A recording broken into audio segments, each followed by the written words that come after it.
देखिए, आप दो कोई कन्वर्जेंट सीरीज़ लें तो उनका सम जो होगा वो भी हमेशा आपको एक न्यू जो सीरीज़ बनेगी वो भी कन्वर्ज करेगी। बट अगर एक आप सीरीज़ लें वो कन्वर्ज कर रही है, दूसरी आप लें वो डाइवर्ज कर रही है, तो उसका जो सम होता है वो आपकी एक डाइवर्जेंट सीरीज़ ही आती है।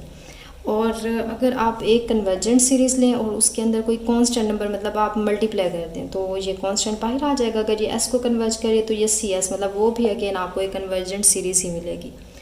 देन अगर मैं कोई यहाँ पे सीरीज़ लेती हूँ, फॉर एग्जाम्पल 1 से इन्फिनिट 1 बाय एन मैंने ली, ये आपको पता है 0 को कन्वर्ज कर रही है।